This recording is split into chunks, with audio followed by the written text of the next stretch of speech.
happy Thursday. I hope everyone is having a great day. Today's going to be shorter than usual. Maybe. Depends on, it's not a very long story, and I was at one point picking and choosing my way through the Necronomicon, but right now we're just going to continue to go chronologically. So today's is called The Strange High House in the Midst. And people have been saying I talk fast, and then I listened back on a video, and I do, so I will try to slow it down. The Strange High House in the Mist. Into the morning mist comes up from the sea by the cliffs beyond Kingsport. White and feathery, it comes from the deep to its brothers the clouds, full of dreams of dank pastures and caves of Leviathan. And later, in still summer rains on the steep roofs of poets, the clouds scatter bits of those dreams, that men shall not live without rumor of old strange secrets, and wonders that planets tell planets alone in the night. When tales fly thick in the grottos of Tritons, and conchs and seaweed cities blow wild tunes learned from the elder ones, then great eager mists flock to heaven, laden with lore, and oceanward eyes on the rocks see only a mystic whiteness, as if the cliff's rim were the rim of all earth, and the solemn bells of buoys tolled free in the ether of fairy. Now north of archaic Kingsport, the crags climb lofty and curious, terrace on terrace, till the northernmost hangs in the sky like a grey frozen wind cloud. Alone it is, a bleak point jutting in limitless space, for there the coast turns sharp, where the great Miskatonic pours out of the plains past Arkham, bringing woodland legends and little quaint memories of New England's hills. The sea folk in Kingsport look up at that cliff as other sea folk look up at the pole star, and time the night's watches by the way it hides or shows the Great Bear, Cassiopeia, and the dragon. Among them it is one with the firmament, and truly it is hidden from them when the mist hides the stars or the sun. Some of the cliffs they love, as that whose grotesque profile they call Father Neptune, or that whose pillared steps they call the Causeway. But this one they fear because it is so near the sky. The Portuguese sailors coming in from a voyage cross themselves when they first see it, and the old Yankees believe it would be much graver matter than death to climb it, if indeed that were possible. Nevertheless, there is an ancient house on that cliff, and at evening men see lights in the small paned windows. The ancient house has always been there, and people say one dwells within who talks with the morning mists that comes up from the deep, and perhaps sees singular things oceanward at those times when the cliff's rim becomes the rim of all earth, and solemn buoys toll free in the white ether of fairy. This they tell from hearsay, for that forbidding crag is always unvisited, and natives dislike to train telescopes on it. Summer boarders have indeed scanned it with jaunty binoculars, but have never seen more than the grey primeval roof, peaked and shingled, whose eaves come nearly to the grey foundations, and the dim yellow light of the little windows peeping out from under those eaves in the dusk. These summer people do not believe that the same one has lived in the ancient house for hundreds of years, but cannot prove their heresy to any real Kingsporter. Even the terrible old man who talks to leaden pendulums and bottles, buys groceries with centuried Spanish gold, and keeps stone idols in the yard of his antediluvian cottage in Water Street, can only say these things were the same when his grandfather was a boy, and that must have been inconceivable ages ago, when Belcher or Shirley or Ponwall or Bernard was governor of His Majesty's province of the Massachusetts Bay. Then one summer there came a philosopher to Kingsport. His name was Thomas Olney, and he taught ponderous things in a college by Narragansett Bay. With stout wife and romping children he came, and his eyes were weary with seeing the same things for many years, and thinking the same well-disciplined thoughts. He looked at the mists from the diadem of Father Neptune, and tried to walk into their white world of mystery along the Titan steps of the causeway. Morning after morning, he would lie on the cliffs and look over the world's rim at the cryptical ether beyond, listening to spectral bells and the wild cries of what might have been gulls. Then, when the mist would lift and the sea stand out prosy with the smoke of steamers, he would sigh and descend to the town, where he loved to thread the narrow olden lanes up and down hill, and study the crazy tottering gables and odd pillared doorways what had sheltered so many generations of sturdy sea folk. And he even talked with the terrible old man, who was not fond of strangers, and was invited into his fearsomely archaic cottage, where low ceilings and wormy paneling hear the echoes of disquieting soliloquies in the dark small hours. Of course, it was inevitable that only should mark the grey, unvisited cottage in the sky, on that sinister northward crag which is one with the mists and the firmament. Always over Kingsport it hung, and always its mystery sounded in whispers through the Kingsport's crooked alleys. The terrible old man wheezed a tale that his father had told him, of lightning that shot one night up from the peaked cottage to the clouds of higher heaven, and Granny Orne, whose tiny gambrel-roofed abode in Ship Street is all covered with moss and ivy, croaked over something her grandmother had heard at second hand about shapes that flapped out of the eastern mists straight into the narrow single door of that unreachable place, for the door is set close to the edge of the crag towards the ocean and glimpsed only from ships at sea. He is back.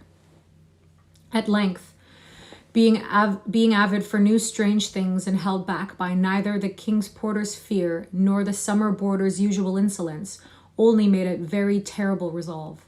Despite a conservative training, or because of it, for humdrum lives breed wistful longings of the unknown, he swore a great oath to scale that avoided northern cliff and visit the abnormally antique grey cottage in the sky. Very plausibly, his saner self argued that the place must be tenanted by people who reached it from inland along the easier ridge beside the Miskatonics estuary. Probably they traded in Arkham, knowing how little Kingsport liked their habitation, or perhaps being unable to climb to where the great crag leaped insolently up to consort with celestial things, and became very sure that no human feet could mount it or descend it on that beetling southern slope. East and north it rose thousands of feet perpendicular from the water, so only the western side, inland and toward Arkham, remained. One early morning in August, only set out to find a path to that inaccessible pinnacle. He worked northwest along pleasant back roads, past Hooper's Pond and the old brick powder house to where the pastures slope up to the ridge above the Miskatonic and give a lovely vista of Arkham's white Georgian steeples across leagues of river and meadow. No vogue. Here he found a shady road to Arkham, but no trail at all in the seaward direction he wished. Woods and fields crowded up to the high bank of the river's mouth and bore not a sign of man's presence.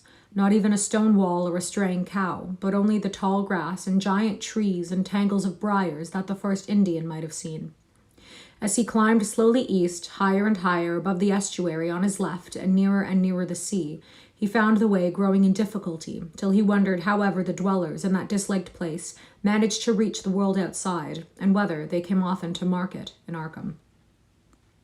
Then the trees thinned, and far below him, on his right, he saw the hills and antique roofs and spires of Kingsport.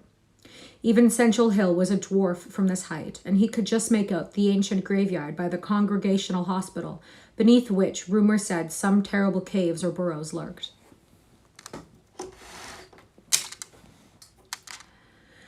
Ahead lay sparse grass and scrub blueberry bushes, and beyond them the naked rock of the crag and the thin peak of the dreaded grey cottage. Now the ridge narrowed, and only grew dizzy at his loneliness in the sky. South of him, the frightful precipice above Kingsport.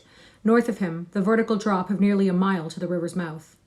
Suddenly, a great chasm opened before him, 10 feet deep, so that he had to let himself down by his hands and drop to a slanting floor, and then crawl perilously up a natural defile in the opposite wall. So this was the way the folk of the uncanny house journeyed betwixt earth and sky. When he climbed out of the chasm, a morning mist was gathering, but he clearly saw the lofty and unhallowed cottage ahead, walls as grey as the rock, and high peaks standing bold against the milky white of the seaward vapours. And he perceived that there was no door on this landward end, but only a couple of small lattice windows with dingy bull's-eye panes leaded in 17th century fashion. All around him was cloud and chaos, and he could see nothing below the whiteness of illimitable space. He was alone in the sky with this queer and very disturbing house, and when he sidled around to the front and saw that the wall stood flush over the cliff's edge, so that the single narrow door was not to be reached save from the empty ether, he felt a distinct terror that altitude could not wholly explain. And it was very odd that shingles so worm-eaten could survive, or bricks so crumbled still from a standing chimney.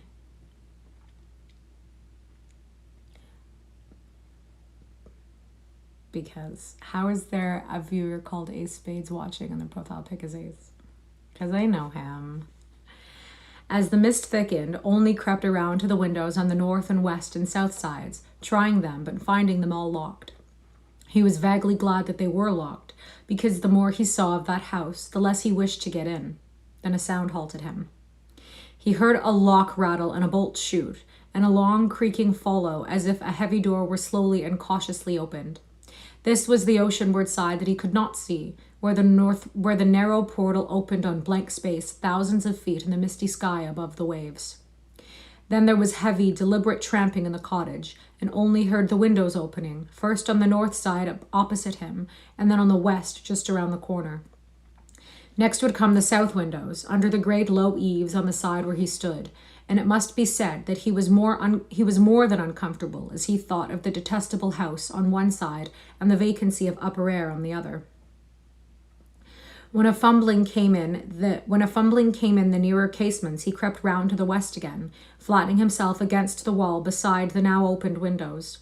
It was plain that the owner had come home, but he had not come from the land, or from any balloon or airship that could be imagined. Steps sounded again, and Olney edged round to the north, but before he could find a haven, a voice called softly, and he knew he must confront his host. Stuck out of the west window was a great black-bearded face whose eyes were phosphorescent with the imprint of unheard-of sights. But the voice was gentle, and of a quaint olden kind, so that Olney did not shudder when a brown hand reached out to help him over the sill and into that low room of black oak wainscots and curved Tudor finishings. The man was clad in very ancient garments, and had about him an implacable nimbus of sea lore and dreams of tall galleons. Olney does not recall many of the wonders he told, or even who he was, but says that he was strange and kindly, and filled with the magic of unfathomed voids of time and space. The small room seemed green with a dim aqueous light, and Olney saw that the far windows to the east were not open, but shut against the misty ether with dull, thick panes like the bottoms of old bottles. What's going on in here? Ace needs to wake up. It's not Joe, and it's not Ace. Funny, though. That bearded host seemed young, yet looked out of eyes steeped in the elder mysteries, and from the tales of marvelous ancient things he related, it must be guessed that the village folk were right in saying that he had communed with the mists of the sea and the clouds of the sky ever since there was any village to watch his taciturn dwelling from the plain below. And the day wore on, and still only listened to rumors of old times and far places, and heard how the kings of Atlantis fought with the slippery blasphemies that wriggled out of rifts in the ocean's floor, and how the pillared and weedy temple of Poseidonus is still glimpsed at midnight by lost ships who know by its sight that they are lost.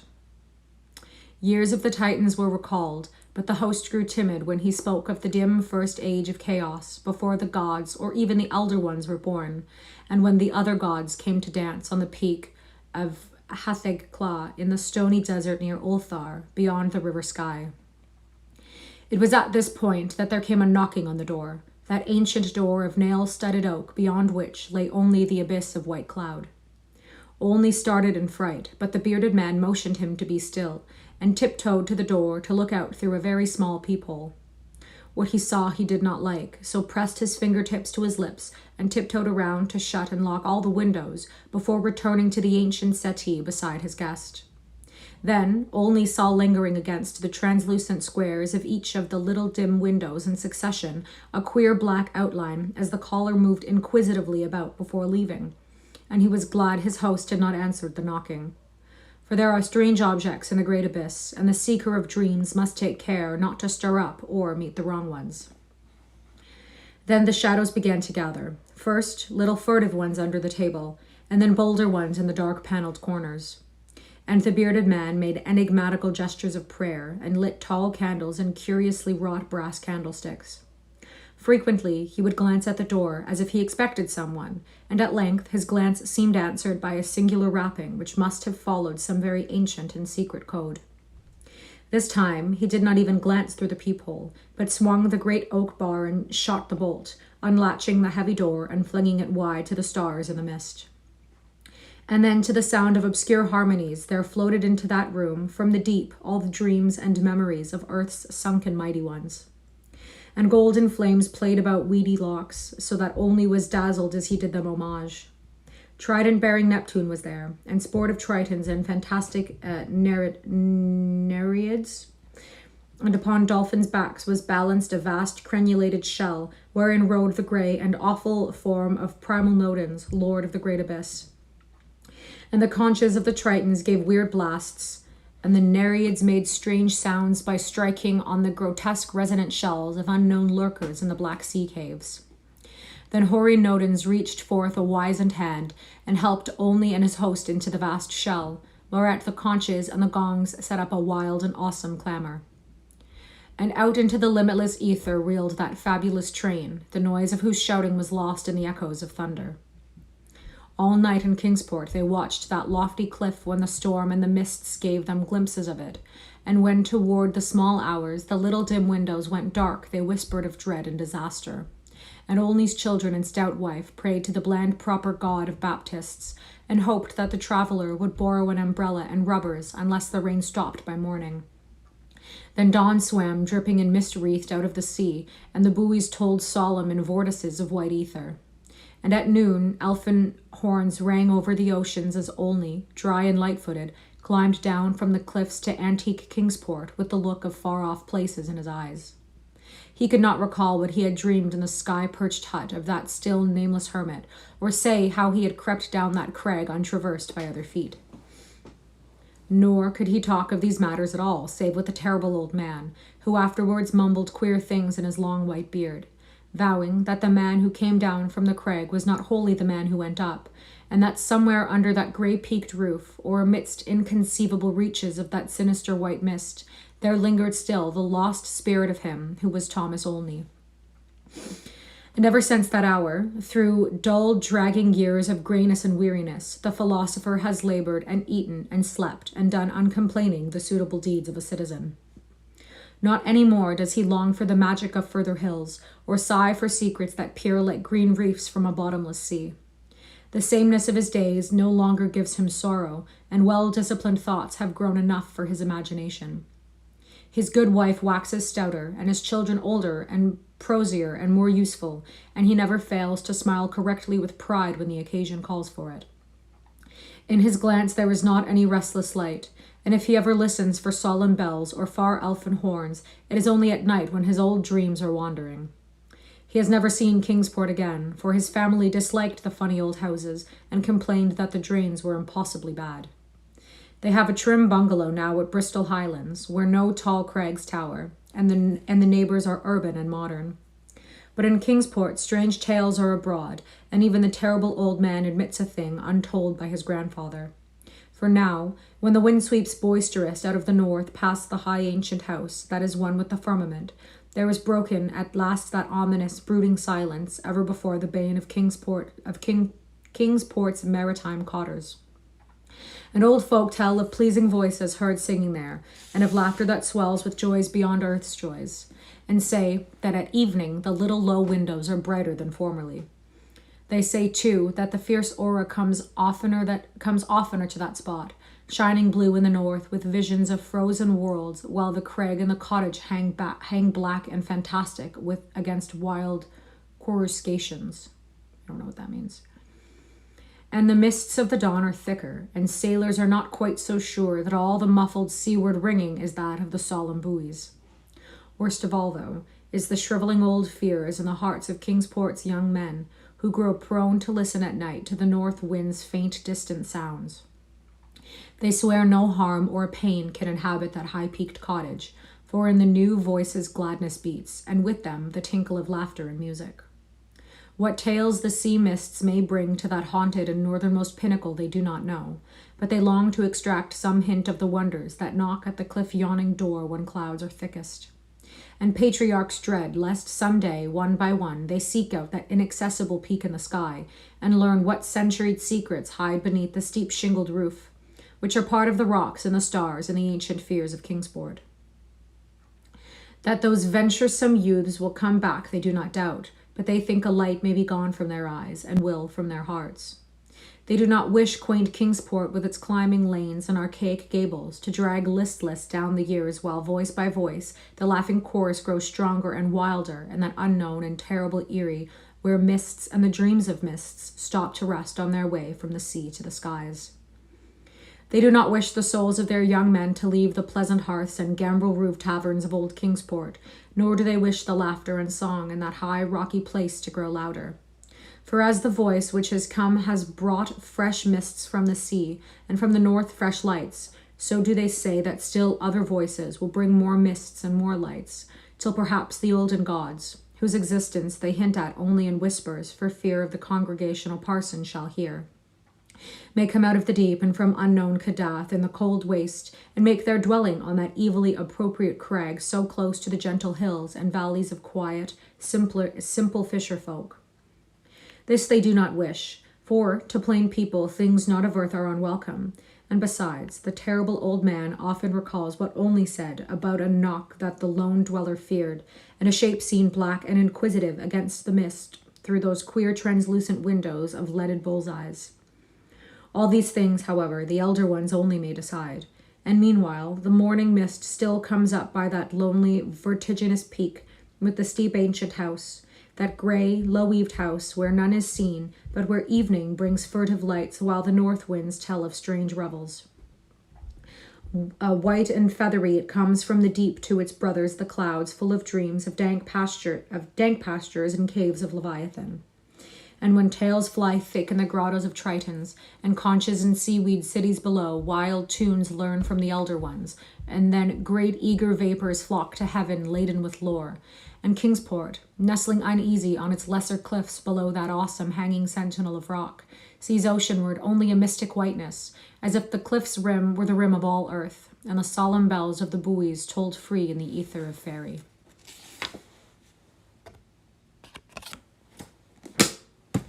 Okay, it was, okay, that's all for today.